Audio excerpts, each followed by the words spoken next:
Hello and welcome back to the Empire Collective Cup. This is the Gold League, round 3 between Spaden and Edie, and the score is currently 1-all. I'm joined by Resonance22, who's going to be casting with me today, and we're going to kick things off here by introducing the players. As always, guys, it's an honor to be here, and on the left-hand side of the map we have Spaden playing as the Green Vikings, and on the far right-hand side of the map we have Edie playing as the Red Aztecs, something we've never seen him do on the map arena before. Definitely not. We totally did not see this one coming, and I am absolutely blown away by the fact Edie here is choosing the Mayans, but the Aztecs, but Spaden choosing the Vikings and sitting under his TC idol with all of his village. What's happening here? Is Spaden gonna call a re? Well, if he didn't call a re in game 2, which if you guys haven't seen yet, I really recommend checking out the VODs, he might not actually call for a re here. What a bad start here for Spaden. But the Vikings are a fun choice, as I've seen the Vikings on Arena go for some very clever stuff before. I've even seen a sort of tower hop flush. Yeah, I this possibility. I'm just trying to read up in the chat. Spaden says he expected Edie to choose the Mayans. Okay. And Edie then said, I was thinking of going Mayans, but I thought he would, Spaden would choose Turks. So, okay, this is really weird now. Spaden playing as the Vikings, it's just very unusual, but I think this is going to be a very interesting arena game if it does not get restarted. I mean, it could get restarted, but even if it does get restarted, I think it's too late to change civs, isn't it? So it wouldn't matter. Restart or not, Spaden's chosen to play as the Vikings, and that's the end of that. Well, thankfully, the Vikings, though, do have a couple of tricks up their sleeve, with the free wheelbarrow and handcart. Their early castle age is quite strong, and it certainly their early to mid game can match up with the Aztecs, because the Aztecs have a very strong economy too. Although the Vikings are not the most powerful civ in Arena, really, the Aztecs just have such strong monks. They have access to the Eagle Warriors, and throwing a couple mangonels with that army is very hard to deal with, and the Vikings can just be kind of predictable in that regard. Looks like the game's paused. I'm just kind of sat here chuckling to myself a little bit at this choice from Spaden here. Like, even if he assumed Edie was going to go Mayans, does it really make sense to go as the Vikings still? I'm going to say no. I don't really see how the Vikings match up favorably against either of these civs, unless you do some crazy cheese. One thing that the Vikings do have at their disposal that they do better than really most civs on Arena is that fancy pants tower hop strategy in the feudal age, where you build a watchtower at the corner of both of these walls, garrison units inside, and then garrison them on the other side of your opponent's walls. And since the Vikings get free wheelbarrow, their feudal age rush can be really strong, and we know the Aztecs probably want to go for a fast castle age into monks. Yeah. But still, I mean, against the Mayans, I'm not really seeing this. Yeah, I don't know. I mean, obviously this time he is against the Aztecs, but I just not sure what he's thinking. As far as the tower hop is concerned on the corner, hold on. I think Edie was thinking about doing a restart, but he's not. They're committed. They are going to play the game. Sorry about this, guys. The guy's pausing a little bit in game, but it's fine. The game will go on. So yeah, the tower hop strat. I mean, it doesn't always work, does it? Like, if you build the tower, sometimes the units do not go across to the other side. Yeah, it can take some practice with that, as that strategy is certainly finicky, and it's almost like a sort of exploit type thing. I don't really expect to see that here, though. I am looking forward, though, to watching the next 10-15 minutes of this game, because Spaden must have a plan. The Aztecs and Vikings aren't, super different necessarily, so hopefully this works out for him. I'm surprised. Maybe. The eco thing is an interesting point to make. I mean, obviously, free wheelbarrow, free hand card, it really does give them a very good boost once they have the, that feudal age and castle age tech done. So they're really strong in the early game. There's no doubt about that. But the arena map really isn't an early game map, and Edie could decide to kind of sit back a little bit here and just play for the late game, where he's inevitably going to be stronger.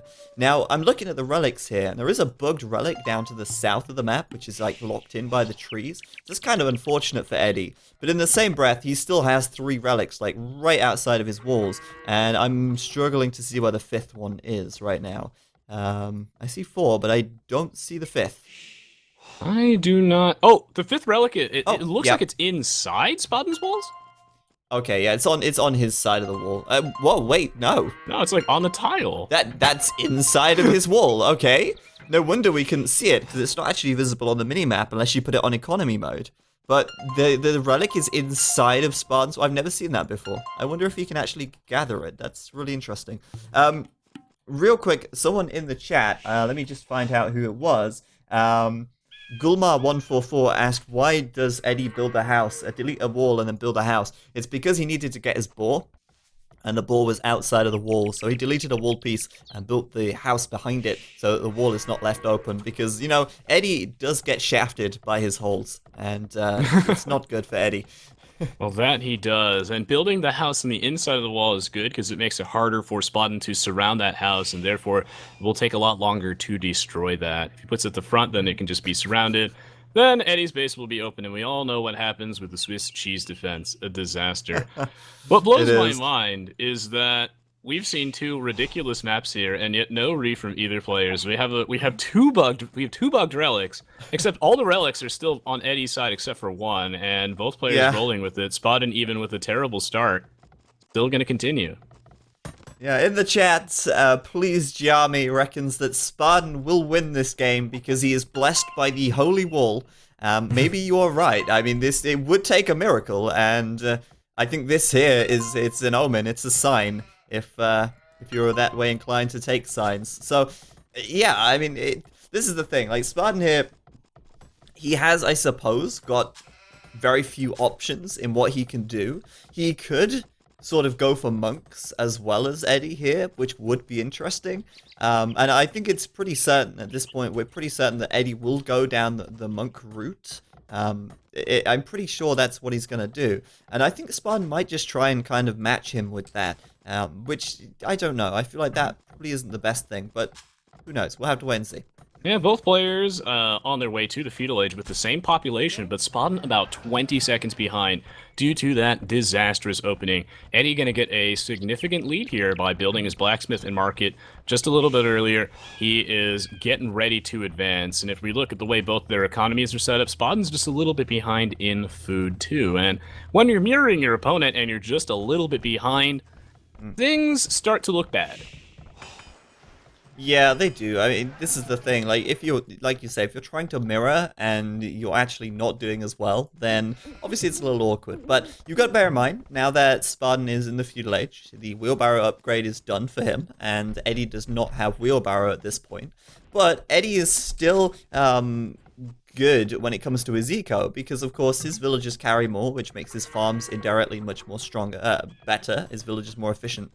And overall, I mean, Eddie's economy is going to be good throughout the game, but Spaden's free wheelbarrow, and once he hits the castle age, his free handcart, is going to have a really big effect in this game. And I think that might just allow him to catch up, even after his fairly poor start and slightly slower castle time. Yeah, and then that instant handcart too could be crazy. One thing we haven't mentioned too much besides the bugged relics is actually Spaden's got 3 gold mines in his walls, and Edie only has 1. So if Spaden's free wheelbarrow and handcart is enough to offset the Aztecs, you know, their monks getting extra HP from the monk techs, their villagers being able to carry more, if that offsets all those differences, then Edie could run the risk of getting starved out. He has relics though. Yeah. I do want to just clarify that by saying gold in his walls, you don't mean literally in his walls. You mean behind his walls. But yeah, like you say, Eddie's gold out here on the right side, so it could pay for Spaden to be really aggressive here. The thing is, typically speaking, when we see an Aztec sort of monk rush sort of play with the monasteries, you typically see it being supported by eagles and him making a barracks. Now, Spaden doesn't have that option, but Spaden is being a pain in the ass and denying that monastery from going up for a few seconds there. But yeah, like I say, Spaden doesn't have the option to do that. He can't build the barracks and start making eagles, which, as we know, are resistant to conversion, and another reason why the Aztecs are so strong when it comes to doing monk rush. But that said, it doesn't seem like Spaden is actually going to go down that route. Spaden here with a second and third TC. So perhaps he's just going to boom, and he's going to sit back, rather interestingly, and maybe just take advantage of his insane eco to try and do maybe a quick boom, get up to the Imperial Age and do something from there. But I really don't know. Yeah, in order to match up with, in order to create, I guess, a strong counter to Eddie's monks, he would have to tech into light cavalry, whereas eagles are just good from the get-go. So that's certainly something that Spaden doesn't want to do, and he realizes that, well, the Aztec, their monks and eagle castle age strategy is so powerful. Why bother mimicking them? Let's try something different. And hopefully this wheelbarrow and handcart for free is enough to carry him to the Imperial Age, get him a sick boom, and if he can defend against Eddie's monks, well, he might be able to win this game. Yeah, I mean, it's worth noting that in this situation, Eddie will have 3 relics. He could have 4, but 1 is bugged, and maybe he will cut through these trees to free this relic at some point. But yeah, I mean, he's going to have 3 relics, and that's going to be pretty big, because you got to remember that the Aztecs do get the relic gold bonus, 33% extra gold, so it's going to pay off in the long run, and it always amazes me when you see an Aztec player on the post-game stats, just how much gold they manage to get from those relics. But when it comes to actually pushing against Spaden here, I mean, Eddie will need some kind of siege workshop on the front, and he will need to do a lot of damage pushing in, and he'll have to do it quickly. Otherwise, Spaden can re-wall behind. You see between these 2 tree lines, he's almost got a semi-wall there already with the market and blacksmith. So I don't know, I think if Spaden does a real quick boom here, maybe puts up a defensive castle, he could probably stop Eddie in his tracks. Yeah, he's about a steady, 4 villagers ahead now, and that is only going to slowly grow over time, although both players are on 3 town centers. The real question is, when is Spaden going to put down his siege workshop, because Eddie is building one right now, and he's going to start scooping up those relics. If Eddie goes aggressive and he blows up this wall, Zach, he could have all 5. Yeah, he could, if he does blow up the wall. I'm really interested to see what happens there. I wonder if he could actually take the relic, even if the wall is still there. Like, I wonder if he came along with his monk, if he'd actually be able to take the relic out of the wall. I mean, I wonder if his monks are equipped with, like, relic removing procedures. I don't know. Like, relic surgeons. Like relic surgeons. I'm not really quite sure. Both players, though, still on 3 town centers. Spaden about, 8 villagers ahead, so he is, moving up. Looks like Eddie is getting ready for his extraction mission. The target is locked. He has pinged the wall. The battering ram is moving in. Can he rescue this relic? Scalpel, as he makes his first incision. And, yeah, Spaden doesn't seem to be too concerned about that. There are some villagers rushing over. Will he be building a castle? Yeah, it seems like he will on the front, but it is a little late. That wall slowly being taken down, and the relic will be slowly extra. I wonder if we'll see it start to emerge out the top of the wall as it starts to get lower and lower. Oh god, this is so funny. Like, these set of games, some like hilarious stuff I've never even seen before. But yeah, he's gonna go in ahead and extract that relic. This stone wall about to crumble, and there you go. The relic, you just see it sticking out the top there. It's fantastic. And, well, Eddie, going on 3 monasteries, so he's serious about this, and it looks like Dr. Eddie, the patient will live. The relic getting extracted going to be dumped into this monastery, and of course, guys, the reason that Spaden only on 3 town centers is he's been stockpiling stone for the defensive castles. He's going to move his walls back and try desperately to hold the line, as he's 15 villagers ahead now, trying to build up, and he's pretty close to being able to research the Imperial Age.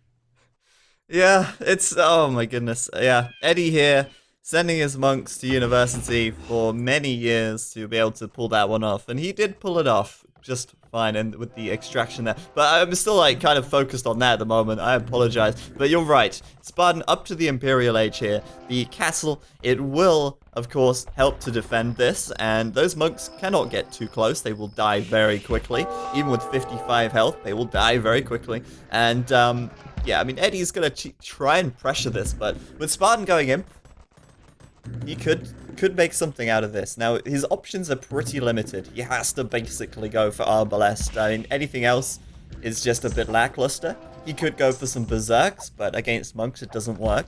He could go for Heavy Cavalry. Against Monks it doesn't work, and the Heavy Cavalry sucks. So yeah, I mean, they kind of only have one option here, and that is, of course, Arbalest. But against Monks, yeah, Arbalest are going to be pretty solid, actually.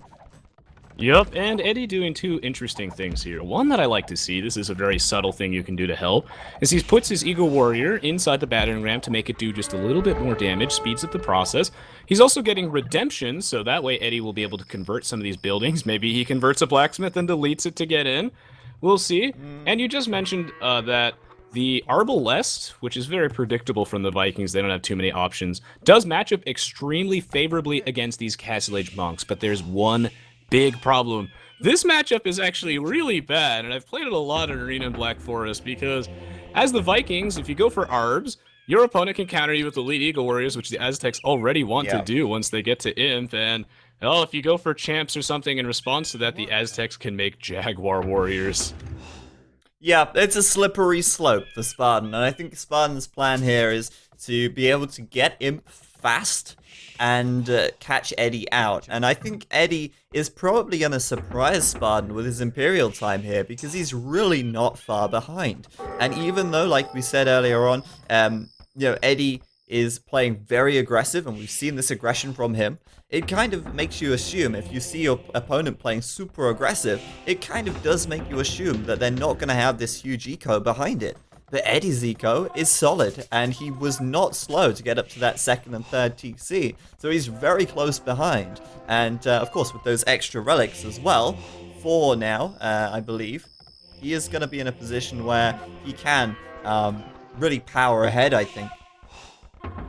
Yeah, and Eddie also making a cool play here, and he's going to take the relic from his most forward monastery, and he's going to bring it all the way back. And the relic thing is huge here. You mentioned earlier in the game that you guys would be surprised how much gold they can generate over time as the Aztecs. He's already up to 1,300 gold generated. Whoa. And with 3 monasteries, you'd think it would slow down your Imperial Age time, but not with that gold income. Yeah, I was just gonna have a quick look at the achievements here mid-game to see how much gold he's got from it already, but because I'm in windowed mode, it means that the game resizes and goes really small, so I'm not gonna do that right now, but we'll make sure to let you know at the end just how much relic gold has been generated for Eddie here. So, Eddie's up to Imp as well. He's got a castle out on the front there, and would you believe it? Elite Berserk coming in for Spaden right now. Well, this is a situation where they're all right. They would be much better if Eddie didn't have any monks. And Spaden, recognizing that the Aztecs love their Elite Eagle Warrior power spike in that early Imp, Aztecs gonna go for that. Berserks match up extremely favorably against Elite Eagle Warriors, but the monks can just convert them. I wonder how effective these Elite Berserks will be. I'm gonna say not very. I'm gonna say not very as well. The thing here, I think, for Spaden is that he will be able to kill the Eagles very easily with Berserks, but he is gonna have to push into Eddie at some point, and Eddie does have the monks sitting behind here. He's got a ton of researches ready on these guys already as well. And not only that, but like we said earlier on, Eddie can very easily switch into some Jaguars as well, with that second castle now going up on the front also.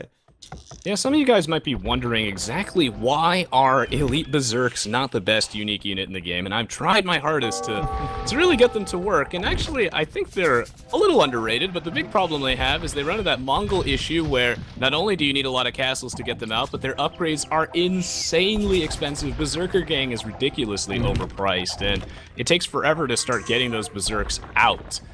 Very, very difficult to mass them up, especially when you lose a castle like this and get housed.